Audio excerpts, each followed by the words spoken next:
your frequently asked questions is a huge part of your content drivers. And the Google Business Profile allows you to add frequently asked questions to the profile. So before they even get to your website, I say look at the questions you're getting the most, or just questions that you found through your keyword research that you find a lot of people are asking. Use those to fill out your frequently asked question on the profile. They will help to drive more traffic to your site. So those are two I find not a lot of people do, but they're really quick and easy hacks that can drive you even further. Hey everybody, this is Eddie Babbage, founder, CEO of Timeline Genius, your host here of the Wedding Industry Insider Podcast, back with another exciting episode.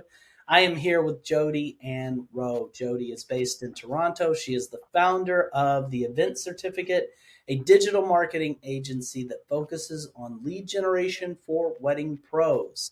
Jody has over 10 years of experience in digital marketing, and she was previously an event planner for 15 years. Jody, thank you for being here and for doing this interview. I'm really excited to have you on the show. Oh, thanks for having me. I'm really glad to be here. I listen to your episodes and they're great. So this is exciting for me. Awesome. Very cool. Yeah. Well, it's definitely a treat and no surprise to folks. I'll just tell them what we're going to get into here. You don't have to be like a fortune teller to see what's coming, but we are going to talk about lead generation and marketing because that is your bailiwick. That is your area of expertise. And I love, Jody, having folks on who have, who have targeted expertise around a business like subject area, because that's really what we go for on this podcast, is helping people, empowering people with like new business skills and knowledge. Before we get into all of that though, Jody, will you please just tell our audience a little bit more about your background and how you got to be where you currently are? Sure. So my background is not quite linear into the digital marketing space. I first started in corporate after doing a degree in economics that I decided I didn't want to do anymore. I didn't want to work in. So I entered the corporate world, which led me into being an event planner in-house at a university, more specifically at a law school. So in that role, I had to do a lot of the events and planning, but I also had to do a lot of marketing. So I had to learn how to get butts in seats for a lot of the workshops and conferences that I was planning. But at the same time, on the other hand, I'm also a bit of a serial side hustler. So I've always had some side business while in corporate the entire time.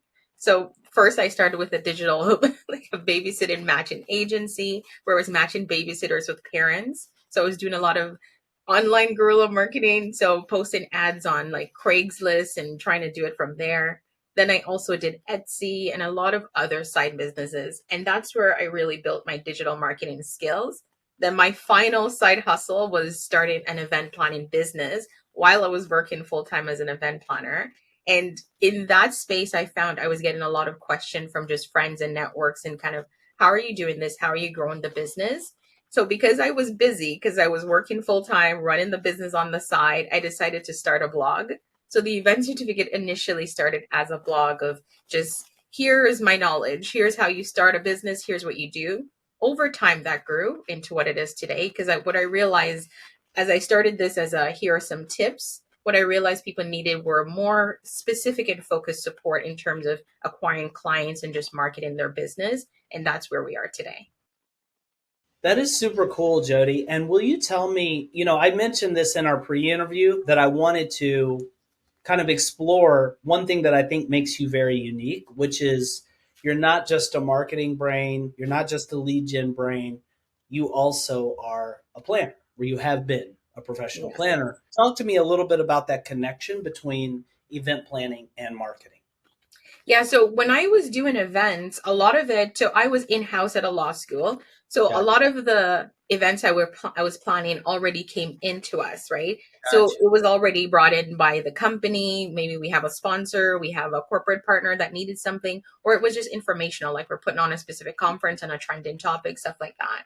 But Okay. the marketing piece, I really had to, I was also responsible for doing all the marketing for that event. So marketing internally to our university community, externally to get new people into the actual events, but also doing a lot of the online stuff like social media and getting people to purchase tickets if it was a paid event, all of that. So that's where I would say stretch my marketing muscle the most before I went into a lot of the side part of digital marketing. Gotcha. I'll tell you, and I kind of confessed this as well in the pre-interview. I went to law school, but I also was cross-registering the whole time at business school, and I never really had the intention of practicing law, as I also shared. Yeah. I did want to know the law to allow me to do business at a better and deeper level. The whole time I'm there taking, business classes, I was focused on finance theory, accounting. I was like, these are hard, tangible, like knowledge nuggets to acquire Yeah. skills. Like, and I always had this sort of like view of marketing. I'm like, come on, like, a lot of times people are just like saying whatever they think they need to sell, and it's not even really Right. like genuine, like a payday bar that's like 9 grams of protein. I'm like, come on, it's junk food, it's carbs. Like, B, I always thought it was like kind of this fuzzier, softer thing that you either just did or you didn't. But like, I have come to fully appreciate, which is why I love having people like you on the show, just how vitally important marketing is. Now that I've, started 3 companies, I'm like, it is so important. Tell me, Jody, what is it that really lights you up about marketing? For me, I think it's actually just seeing the results or seeing the growth in my own business, but even in a lot of the clients that I work with. A lot of time, like the clients that I meet them in a place where they're either new and don't fully understand what they need to do to market their business, or they're existing and have been struggling to acquire clients and, get all those bookings. And then we're looking at how to actually put a lot of marketing strategy in place. That lights me up, just seeing that growth, seeing when someone realize also it's difficult, but once I understand who my client is, it makes it easier. That journey really ignites, it really lights me up. And why did you end up focusing on, because marketing is this multifaceted, area, right? Like, why'd It you end up is. focusing on lead gen? I did lead gen mainly because of where my clients' needs were. A lot of the clients I was meeting, they were really struggling with getting leads and actually getting people in who would then lead to a booking. So that was the area I saw the most need, but also the area that I enjoyed the most as well. So just putting those two things together, that's where we are now. Very cool. Okay, so we've kind of covered some bases here. I may circle back more to the event planning, but I definitely want to give the lion's share of our time to the subject of generating leads, because I think we all know, like, if you don't have leads coming, you're going to be in trouble. Yeah. And I don't know about you, Jody, but most wedding planners that I've talked to, they will tell me, and don't get me wrong, every phase of the sales and marketing process can be improved. We can always get better. But a lot of For sure. planners tell me, Eddie, if I can get a prospect to a meeting with me, I feel like I can close it. So the question is, how do I get not just leads, but quality leads coming to my business in a systematic, repeatable way? Okay, I feel like that's the holy grail. Yeah. So, where do we start, Jody? If I'm a planner and I'm out here, I'm like, Jody, I don't have consistent leads, and I'm worried every year at the beginning of the year if I'm going to get the business that I need to keep the lights on. Like, how do I crack the code on lead generation? Okay. I usually say, depending on where you are in business, start with your analytics. Like if you're existing and you're getting some leads, but it's not consistent, kind of just take a step back and look at where those leads that you did get, where did they come from? Right. So maybe most of them were finding you on Instagram. Maybe some of them were finding you on Google. What was the place that was bringing you the most leads? And then look at how you can optimize those platforms. right? So that's usually what my advice to existing people. For if you're new in the industry, that doesn't apply. You have no analytics to check.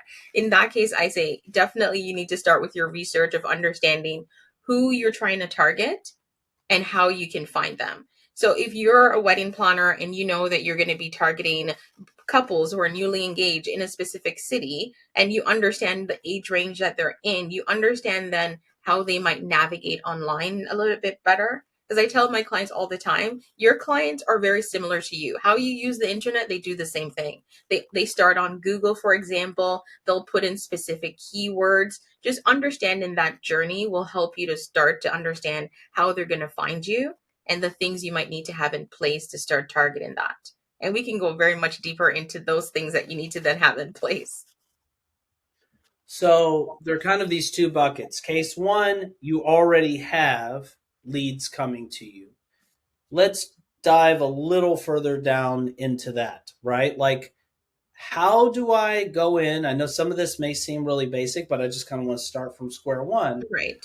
Where do I go and what do I do? I don't know about you, Jody. Well, you probably are not exactly like me on this, but I am overwhelmed by Google Analytics myself. And I've been using it since before it was even called Google Analytics.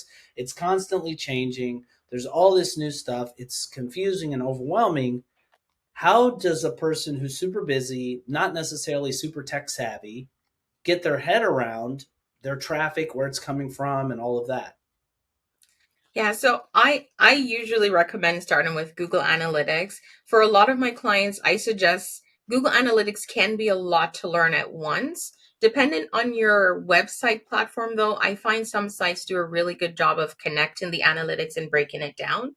But once you're in Google Analytics, or if you have it set up, it's just going in and looking at, they have very simple stats that you can start with. I'll touch on a couple of them. So the first is just kind of the amount of traffic you're getting to your site, right? So looking at that number and seeing what it is month to month, week to week. Is it increasing? Is it decreasing? Right? That's the first thing you want to see. The next thing you want to look at is where that traffic is coming from, which Google Analytics does give you an opportunity to look at when you log in. So you want to look at where they're coming from, and it will tell you. Maybe most of them are coming from Google, Pinterest, Instagram. It will break it down for you so you understand that. Then you want to also look at when where they're coming from, how much is coming, but how long are they staying on your website, for example, if that's where they're coming to, and how quickly are they leaving, right? So those are the kind of things that can be indicators of things you might need to improve, right? If someone is coming to your site and staying 5-10 seconds and leaving very quickly, which like that's your bounce rate, then you know that maybe your content was either not for the person coming, or the content itself was not giving them the information they were looking for. So those are the key metrics I usually recommend looking at. That's really interesting. You know, just to ask this, and I'm sure some people listening are thinking it. A lot of people that I know, wedding planners, will say, my biggest source of new business is word of mouth referrals. Right. And what if somebody is like, well, Jody, that's really where the rubber hits the road for my business. And Google Analytics either A, isn't tracking it at all if somebody calls or reaches out to me that way, or B, isn't really telling me the source if they go to, just directly to my website or enter my name. I'm not really attributing that inquiry to the right source. What do you tell people about sort of word of mouth referrals and sort of tracking of that? How does that factor in? So you can still track those referrals as well, though. I always say your referrals, you should always know where they come from. So even if someone's referred to me, I'll usually just ask them, how did you hear about me? So if Yeah, you know there's a particular person, there's a particular company, maybe you've partnered with someone else, another vendor, and if you're asking those questions, you might find the referrals that you thought was coming from your sister's best friend is yeah. actually coming from the venue that you worked with a couple months ago. So asking those questions and just tracking them yourself is a good starting point as well. So fundamentally, we're just saying stop, pump the brakes, take a minute, and assess what is your traffic like? How much do you have? How long are people staying on your site? And where is your traffic coming from?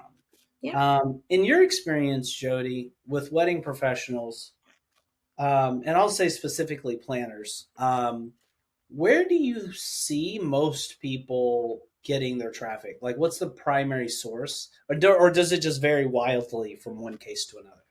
It vary widely, but I feel like my answer to this is going to be a little it's very specific just because most of the clients once they work with me, I their traffic is oftentimes coming from Google, just major search engines, right? But at the time when I meet a lot of my clients, that is what you said. Some of them is word of mouth, or some of them might just be social media, but they really don't have the time to invest in doing social media consistently. And if they want something that's a little bit more repeatable, but still something that is in their business, but not taking a ton of their time, that's usually organic, just search engine SEO. So I'm starting to kind of get the feeling, and you tell me if this is wrong, Jody, that if I were working with you, and again, I know everybody has a different business, so things need to be inherently somewhat case by case. Right. But it sounds like, and I told you this also in the preview, I think everybody has a superpower, right? We all have Yeah. things that we do remarkably well. Oh, Sometimes we're not even aware of it because it doesn't even feel hard for us, right? yeah. I'm starting to get the sense that your superpower vis-a-vis wedding pros is helping them tap into the vast ocean of traffic and potential clientele that exist through Google.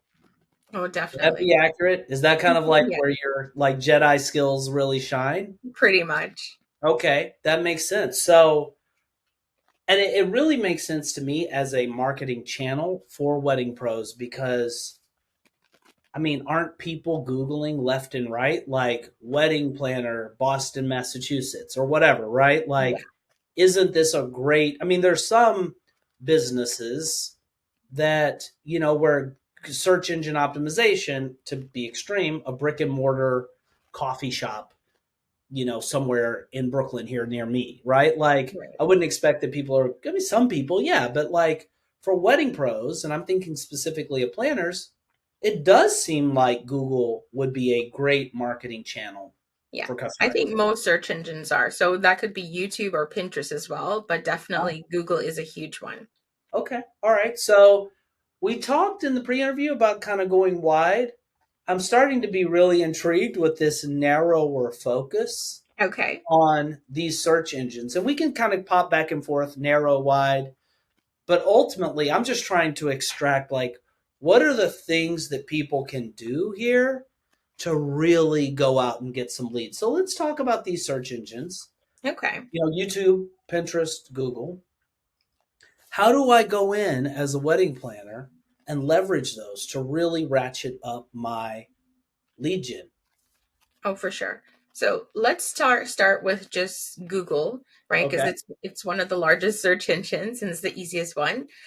Google is one that I find you can rank in very quickly to get to the top of the search and get found once you have the right things in place. And as I mentioned earlier, that starts with understanding who your clients are. So then you can understand how they're navigating the web and coming to you, right? So for example, one of the mistakes I see a lot of planners making is they'll put up a website because someone told them if you build a website, people will find it, you will get leads, your job is done, right? But they put up the website themselves. They might have DIY'd it with not a lot of thought to the type of words that they use, how they're describing, for example, their packages, their different services, right? Or even just the information they put behind the page and how they title the page, or just a lot of that information. And that's what Google uses to help a client find you. So once you understand that and you're able to help Google make that match, it becomes easier. So one example that I often like to give, one of the things I'll find when I meet some clients, they'll have packages for their wedding planning services, but it's very cute and fluffy. So the diamond champagne package and a lot of that kind of wording. But if someone is looking for a wedding planner in New York, they're not going to Google and type in diamond champagne package, but they might type in wedding planner package, wedding planners near me, right? Wedding planner in their specific borough, right? They're going to search specific things. So if those wordings can be incorporated within your content, then it becomes easier for you to show up in a search for when someone is looking. That's one of the main keys there for Google. And I'll also touch on it if let me know where you'd like to go. I can also dive into like Google business listing, because the other thing Google does is they give you an opportunity to list your business for free so that you can show up in a search. Oh wow. Well, talk to me about that. Yeah, so Google Business Listing is a free opportunity to just list and showcase your business. It's just like a directory for local businesses. Now, if you're local and you're trying to target people locally, this is just one that you must have in place. It's the easiest way to get shown at the top of a search, ranking on the maps. I don't know if you ever see the Google search results and it'll show like a listing on the map for a particular business, right? Yeah. And that's a free listing. You don't have to pay for it. But one of the keys to Google Business Listing is just ensuring that if you do set up the listing, all the information on your listing is accurate and consistent across all places. Because I've seen clients where, for example, their name is ABC Event Planning Inc. So on their website, they'll put ABC Event Planning. On Google Business Listing, they'll just put ABC Events, right? And then they'll often say, I'm not showing up. It's because Google did a search of the web, they realized those two terms are not quite the same. They're not sure if they're similar businesses, and then you might not rank, right? Also, people save their best photos for their website, and they just put one or two of their okay photos on their Google business listing.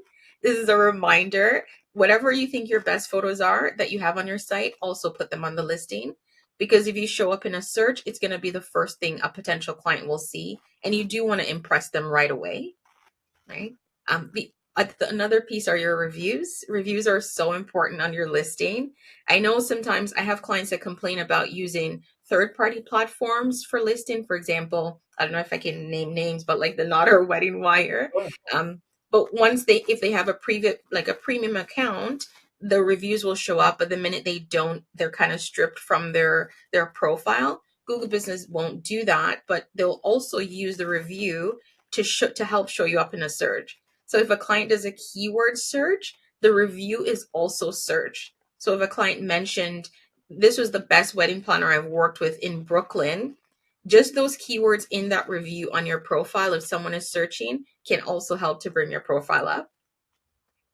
That's really interesting. Yeah, so there's so So many key things that you can do on there to help you rank. And as I said, it's free. So really, really interesting. So what are some of the other effective, like let's say somebody looks at their traffic and they're like, wow, I feel like I should be getting more traffic from, Google. Any other, I mean, we're talking about, I mean, do they need to do keyword research? Do you they think, Jody? definitely Like, do. you do? They How do you definitely do do. that? So Without getting you're lost in the weeds, like how can somebody, yeah, do some keyword research so they know which keywords to target? Yeah, so one of the things I recommend is often you can use Google itself, because Google is a search engine, but I find it also has its data readily available. So if you don't want to overcomplicate it, if you don't want to use a ton of tools, I say start with Google. You could just go to the Google search bar and start with your particular business. So whether you're a wedding planner or wedding venue, you could just start typing wedding planner, wedding venue, and don't hit enter, just kind of see what pops up.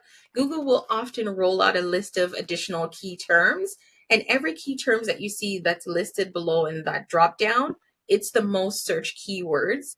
Make a note of those. Those are the key keywords or key terms that your potential clients are going to be searching. I usually say just start there.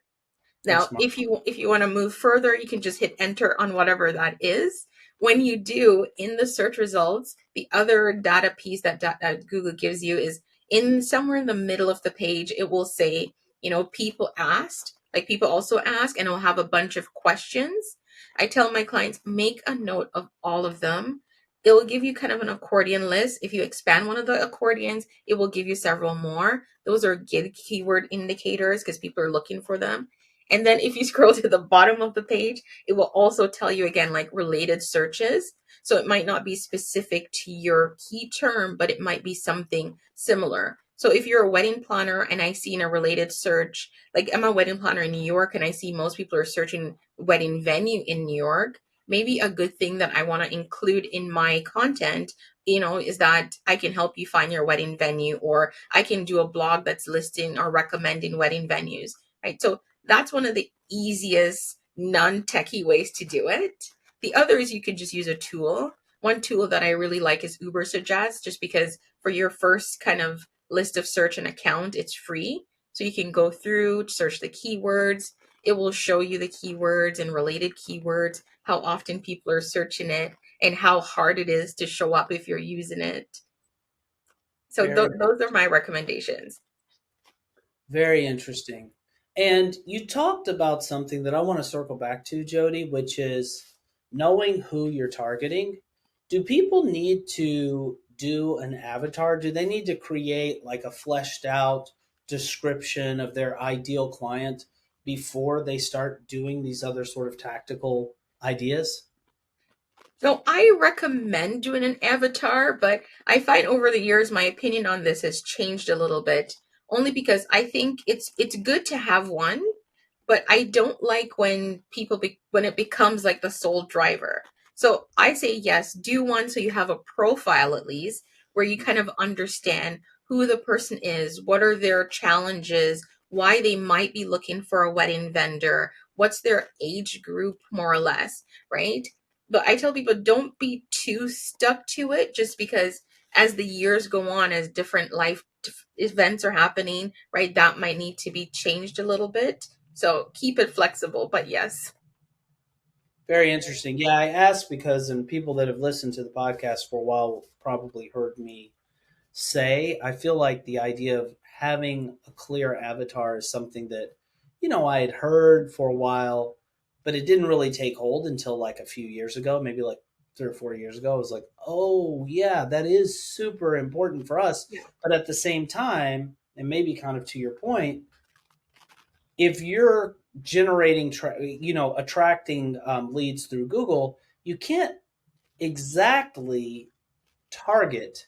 It's not like going onto Facebook and saying, I want, this gender, this city. You're Yeah. kind of taking what they bring, but I guess the words that you're using Yeah. can attract a certain type. Oh, Like, is that definitely. kind Your of content will help to kind of weed out who got, doesn't need to be there. It's one gotcha. of the reasons I say your content just needs to be very specific. Like I'll give you an example. Like recently I had a client who the traffic to her site was huge. She was getting like over 3,000 views and visits every month, but she was not seeing any leads, right? And the minute I went into her account and had a look at her analytics, I understood why. Is because a lot of her content, it wasn't location specific, so it was driving, like she was located in Los Angeles, but it was driving traffic from Australia, from Nigeria, all over. So it was just going in and kind of tweaking the content to be very specific to her location, and that helped to her traffic drop, but her leads went up. That's really interesting. It's funny when I start thinking about this type of stuff, Jody, and I'll bet other people listening have this same feeling. It can feel simultaneously exciting and overwhelming. Yeah. Exciting in that I'm like, wow, I'll bet there's opportunities to do that for my business. Yeah.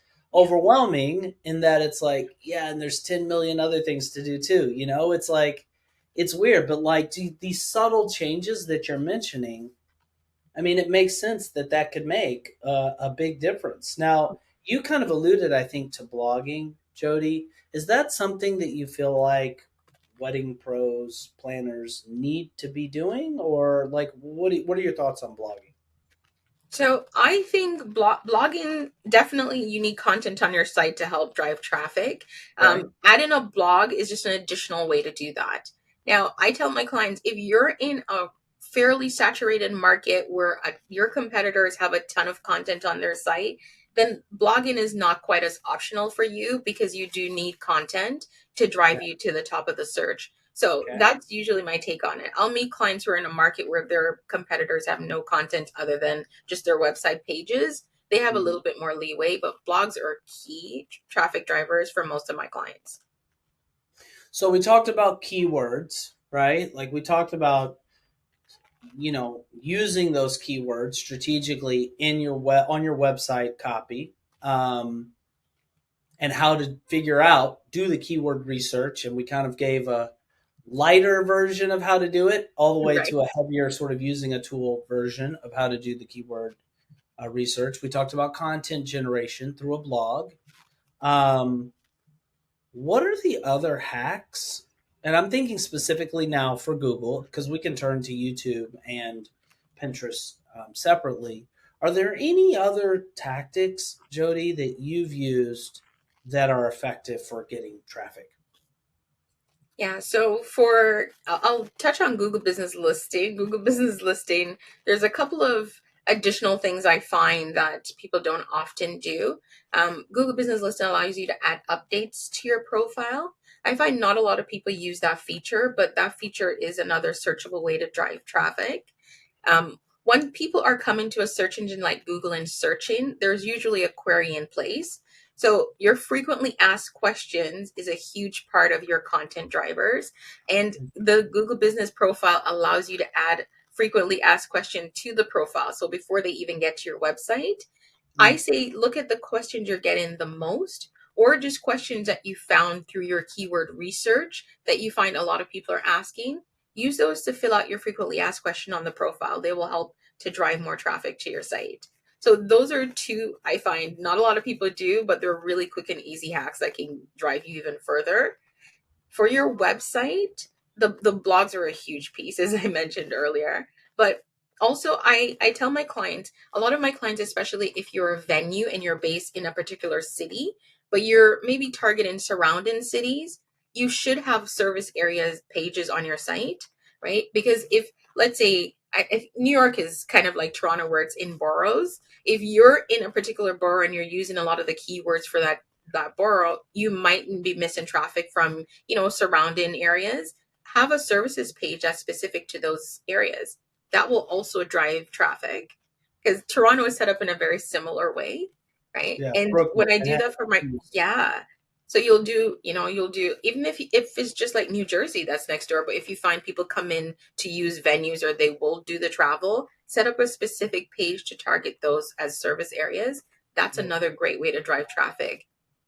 A little bit of a non sequitur here, Jody. When you were doing your own, before you got into, it sounded like you were kind of pulled in this direction Yes. by the market and by friends like, hey, we want your advice. So, what was it that made people start coming to you for advice on digital marketing?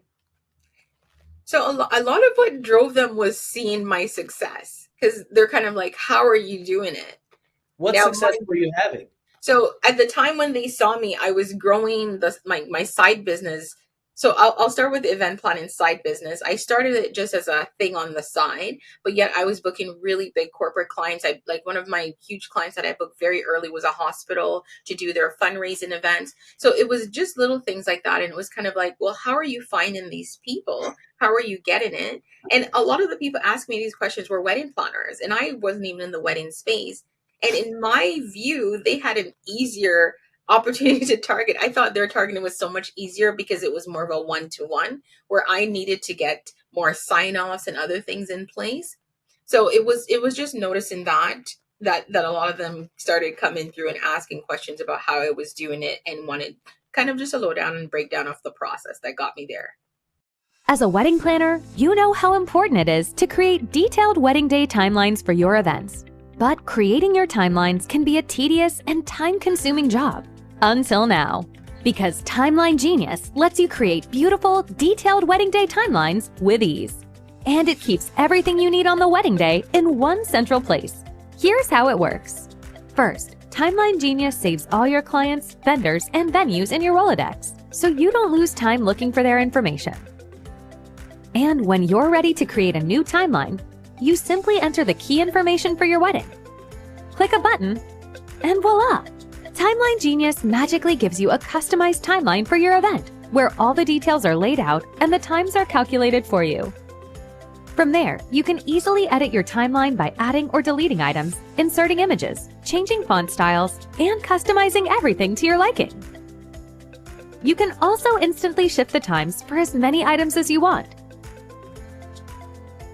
And when it comes to your clients and vendors, Timeline Genius lets you give them the highest level of service.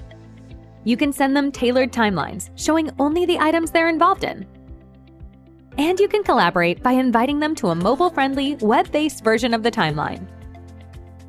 You can even set text message reminders to automatically go out on the wedding day. And once you've completed your perfect timeline, you can download it or email it out as a beautifully styled PDF.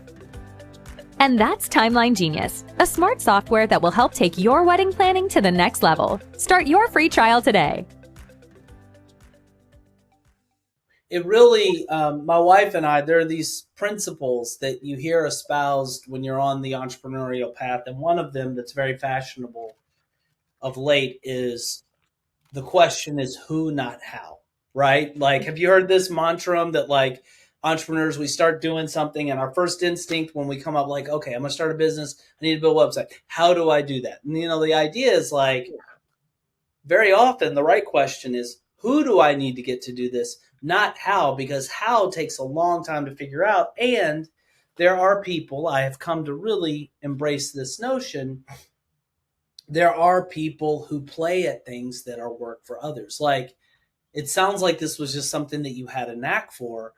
Yet, and still, how did you figure this stuff out, Jody? And I will come back to, but I feel like this gives good context for the conversation we're having. Like, how did you just get smart on driving leads and search engine optimization? Like, what drove that and how'd you do it? Well, a lot of it was trial and error for me, right? Because in a lot of my side businesses, I started them online, right? So one, for example, I was doing digital, like fillable, I'm going to date myself here, but I was creating fillable PDFs for small businesses that at the time had just these Word downloadable forms on their site. But how I found them was online. So I had to just be combing the web and trying to find different businesses, reaching out to them, and then setting up a site to see, okay, how can I get them to come to me when the outreach is no longer working as well, or I've tapped out in the outreach market. So I had to learn a lot from that. So it was just trying things, realizing what worked, what didn't work. Then I also did Etsy, and Etsy is a beast when it comes to SEO. Like, most of my SEO knowledge came from Etsy. Just understanding how to get my list into the top of a search, what keywords I needed to rank, is I'm very much I'm not spending any ad until I see kind of some success. Once I see the success, then I believe in boosting it with ad. But I was like, no ads until that happened. So I really had to learn it from the beginning, and that's how I got there. Etsy on SEO really helped. Understanding how people are searching, what keywords they were using, how I need to place that in my description. So it was more or less my crash course. I love that. And Jody, I think, it's funny because that's like the real world experience born of entrepreneurship where you're like, this is how I'm going to eat. Like, this is how my business is going to sustain itself, and figuring out those real world hacks and tactics to get actual customers in the door. Yeah. That's really, really interesting. So, okay, bringing it back here, talking about, getting traffic from Google. We haven't talked about backlinks. I remember back in the day, like decades ago, the first wave of sort of search engine optimization, there was a lot of talk about backlinks. Is that something that like it'd be worth people's time to try to strategically secure backlinks? Like, what are your Yeah. thoughts on I think backlinks are very much still relevant in helping you to link, just because they're a way to tell Google if someone's linking to your site that you're trusted, you're a reputable business, and that they somehow believe that there is something there. It's a good indicator of that. So I usually recommend, if you can, to target backlinks, but a lot of them you can build more organically. So think about all the local directories or any directories out there that you can get listed on. Those are opportunities for, citations and additional backlink opportunities. If there are well, I think a lot of wedding pros also do this when they get your weddings featured on some of these different blogs or in magazines that are online. Those are additional backlink opportunities, especially if those, if the publications or those website themselves have fairly good ranking and they're linking to you, it just helps to bring your ranking up. So yes, backlinks are definitely worth the time and effort. And who should I get my backlinks from if I'm a wedding planner? Ideally.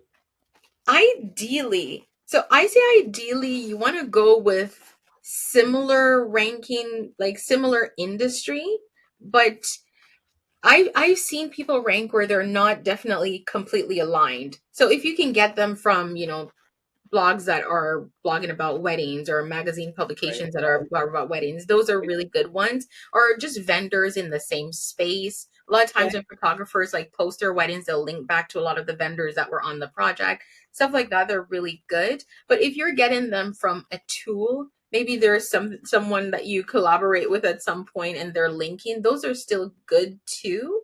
It's just, yeah, it's often better if it's within the same industry. Totally makes sense. Yeah, but and it does kind of reduce to like really simple sort of concepts that like the more people are talking about you, i.e., linking to your site, the more important Google knows that you are. Like Google is very smart, right? Like it Yeah, knows that people are talking about you, then there's something going on. Like they yeah, need to direct traffic your way. for sure. As long as you just don't buy them, don't get them sent from any random place, any Right. random Right. sites. Right. Google is very good at detecting spam. And I still meet people who have those because maybe they go on Fiverr and someone promised them a bunch of backlinks for $5 and it'll get them to rank. It might work temporarily, but not recommended at all. Okay. Yeah.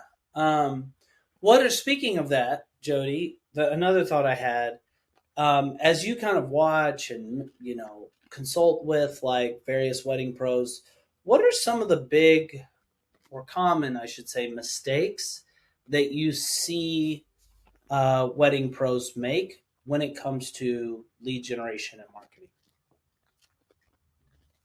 I would say the biggest mistake that I see personally is not marketing early enough, right? And not marketing consistently. So a lot of time people will do the building and the pretty stuff, right? Get the website, they have the pretty photos. They'll put a lot of the pretty in place, but not a lot of thought to the marketing until they get to the point where all the pretty stuff is done, but no one is coming in and they're not getting hired. Then they turn their mind to it. The other piece is sometimes when if you come in and you start to get a couple of clients, people stop marketing because they're getting bookings, and then by the time they realize they have nothing else coming up, now they need to dive into marketing. So it's kind of like a roller coaster where it really should just be like a drive, like a straight line on the street, right? Just being consistent. Really interesting. Really interesting. Um, and what's something that you to kind of go down the opposite road here, Jody?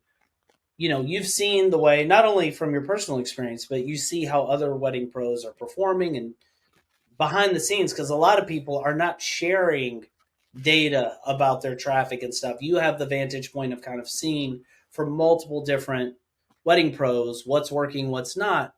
What do you see that's like really working for people and bringing them quality leads? Yeah, so definitely right now, I think Google is one of the biggest ones, but my view might be a little, convoluted just because I'm seeing my clients where they're working with me, so it's different. Social media, even though I don't focus on social media works well, especially if you're on a platform like Instagram. It's just there, it's mostly about consistency. You really Okay. do have to be consistent on those platforms, right? They're a little bit more faster than a search engine, right? Yeah. And the content there moves very quickly, so you do need to be moving with it. But those are the two pieces. I do see success on Pinterest, but I find it will often depend on the client and the business. Like my Gotcha. wedding decorators, like my wedding designers, they do much better on Pinterest, I find, just in Yeah. terms of the content that they have often. But those are And the key ones. we talked about YouTube too, Jody. Like, tell me about YouTube and how people can leverage YouTube to get leads coming to Ooh. So you'll have to cut me off and let me know when I'm going too much, just because YouTube is my main platform that I use to market my business. And it's one that if I could get everyone on there, then my I would be quite happy about that because I think it's just a huge missed opportunity for a lot of business owners. Because YouTube it's the second largest search engine outside of Google, right? It's just a video-based search engine. And right now I see a lot of the content that's on there. For example, I was speaking recently to a couple of people who are venue owners, and I was saying one of the things I find is there's such a gap in the content there from the business owners. So when I go to search like a venue for a particular area, the content there will be from someone who did a venue tour, who's planning a wedding, or just some influencer who is just kind of doing a vlog, right? It won't be specifically from the business. So I think that's an opportunity for a lot of wedding planners, wedding venues to get on there. Your clients are searching for tips. They have questions, especially if you're getting them kind of at the beginning of the journey when they just got engaged and they're looking for, different questions, the best venues, the things they need to be thinking about before they start wedding planning. A lot of that you can use YouTube to target. Okay, I got to ask a question here, okay? And I think, people that are dialed in, savvy, paying attention here, this is probably a question that some folks are thinking right now. So, one structural difference between Google and YouTube is that I would go to Google if I was like, who are the wedding planners in Brooklyn, right? Or who are the Right. wedding planners in my hometown of Louisville, Kentucky, right? I wouldn't go to YouTube and say Louisville. I might, but much more likely to go to Google and say Louis when I'm trying to find a wedding planner in Louisville than to go to YouTube and say Louisville. Now, I would go to YouTube. I would go to YouTube for tips. Yes. But going for tips, heck, I might be in New York City and find a planner who's publishing content for tips in Toronto that I would never actually hire. I'm just there looking for the tips, not trying to find the planner. How does that factor into, and I'm really excited by like how energized you are about YouTube. So I'm kind of playing devil's advocate a little bit here, but like Okay. Yeah, I know. I like tell me that. how that factors into your perception of how valuable YouTube can be for wedding planners. Yeah, so I like to think of YouTube as just a top of the funnel kind of channel where you're able to meet people at the time. Yes, they're looking for tips, but what's the type of tips they're looking for? So I often say target them at the point where they're beginning. So when they're looking for a venue, you can give them tips on how to find an outdoor venue in Los Angeles, right? Okay. So that's targeting them, that's finding them at the top of the journey, but it's also very location specific. And I know people say, well, if I'm given tips, how do I pitch my business at the same time? But if I'm coming to you and I find one video where you just gave me a ton of information, and as you Yeah. know, video helps to build trust really quickly when I can see your face and hear your voice, right? It's so much easier for me to make a decision to reach out to you when I have questions or if I just want someone to hold my hand through the process, right? So it's a little different.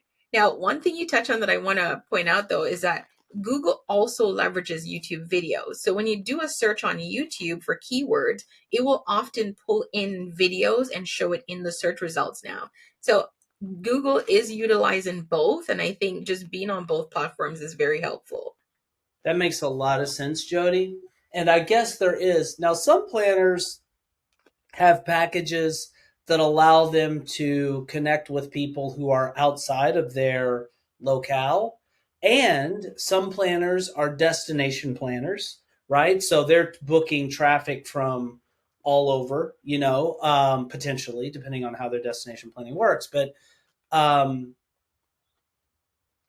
in the case where I am a local, as I think most wedding planners are, where I am a local planner in, say, Cincinnati, Ohio.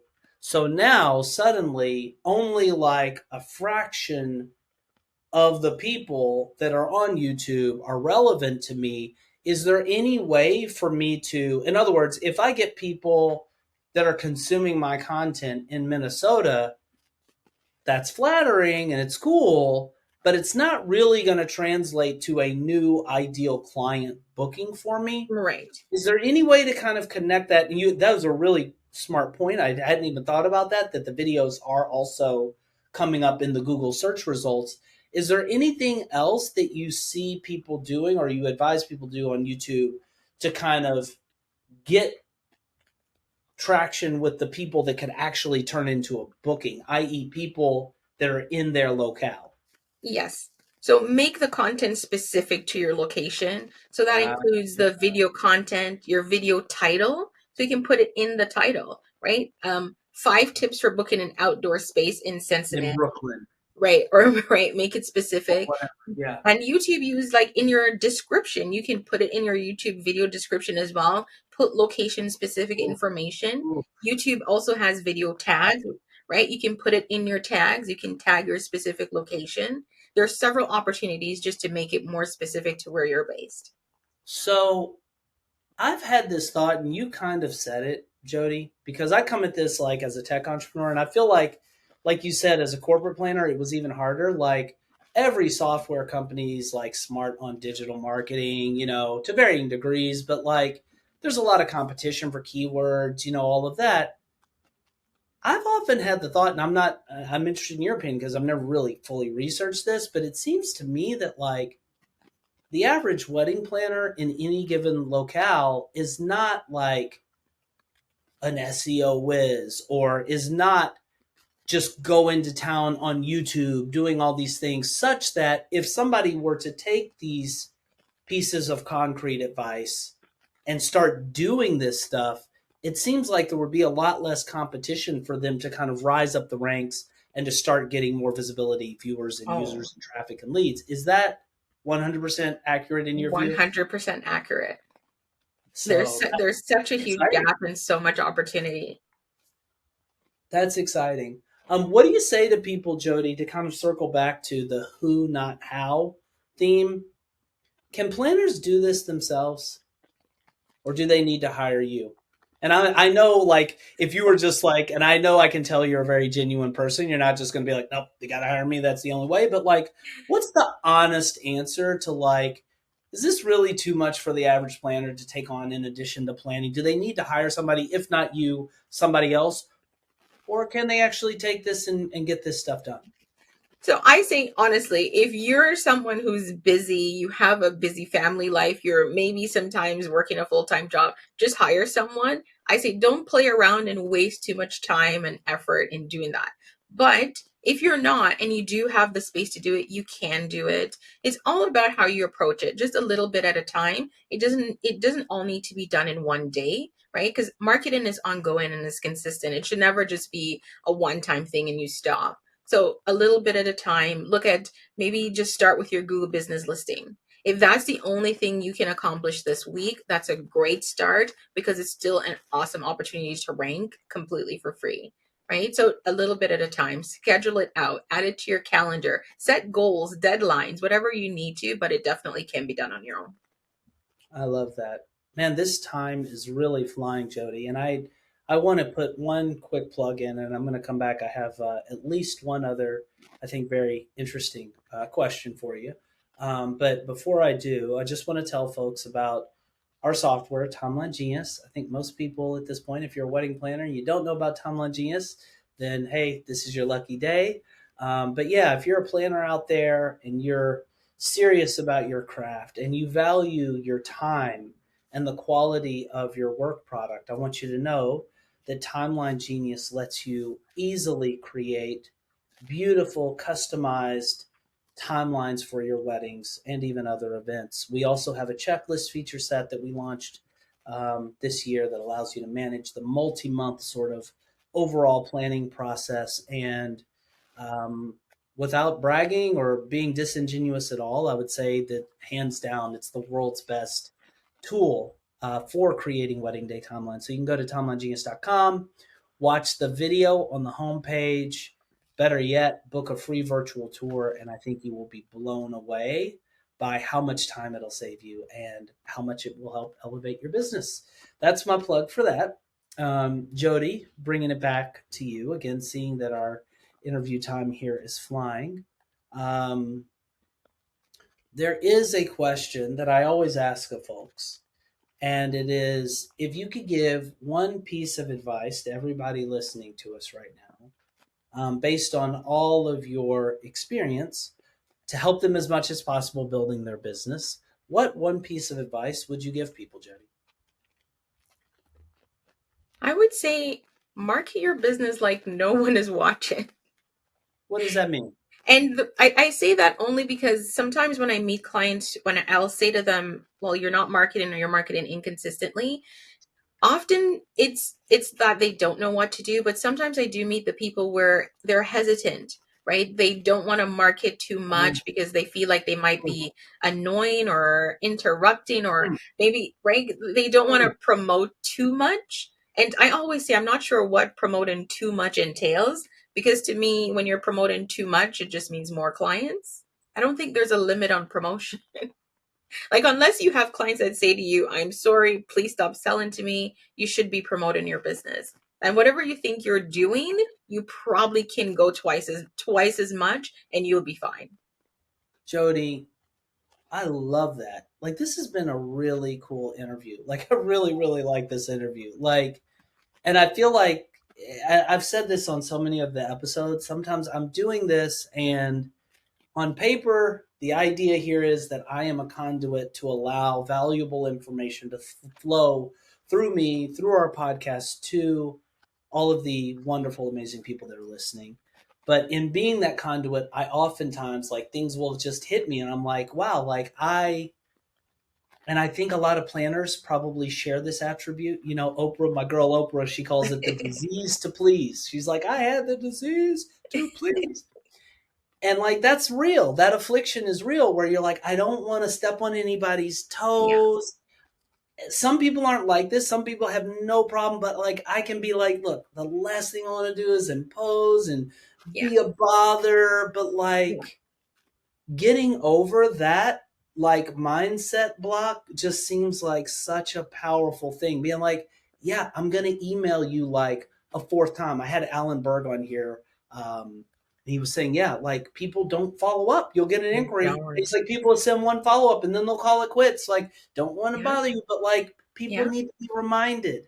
Yes. And I'm telling you, as someone, like, I'm a mom with a 3-year-old, send that follow up. Sometimes I'll have my dentist call like 3 times to be like, you need to come in, and it slipped off my plate. Not that I didn't want to hear from them. Yeah, it almost ties to just kind of a level of grit and hustle. Like, if you're in this thing, like, go after it. Like, go after the business. Now, I'm sure neither one of us is like at all suggesting like be insensitive or rude or brag about yourself, but like, being kindly and warmly persistent. I mean, that's just, are you naturally that way, Jody? Like, is it not challenging for you to send those follow-ups and to just be out there promoting yourself? Or are you? I'm not naturally like that. I am an introvert. Like, my default is to just turn everything off, turn on the computer and work away. So I do have to put a lot of things in place to ensure that that's being done, whether that's reminders or just using tools that are sending those follow-ups for me. Right. I do have those systems because I know it's not my default mode.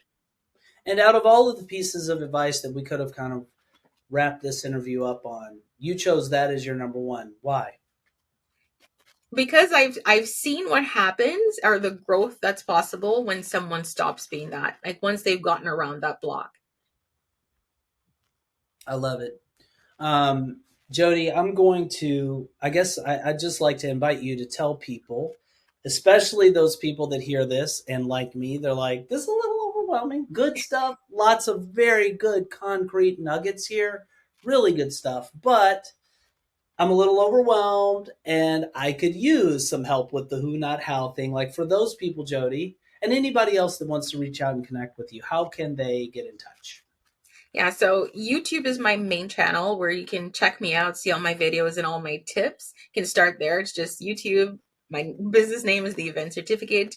If you want to have more of a conversation, you can find me on Instagram, also The Event Certificate. And as I said earlier, we really do specialize in lead generation, digital marketing for wedding pros. And a lot of my clients, actually, about 90% of my clients are in the wedding space. So we've been here, we've done it, and we definitely can help. Well, Jody, on behalf of our Timeline Genius community and all of our Wedding Industry Insider podcast listeners, I just want to say thank you. I love this interview, and I know that there's information in here that's going to help people. So thank you for taking time to come and share your wisdom. Thank you for having me.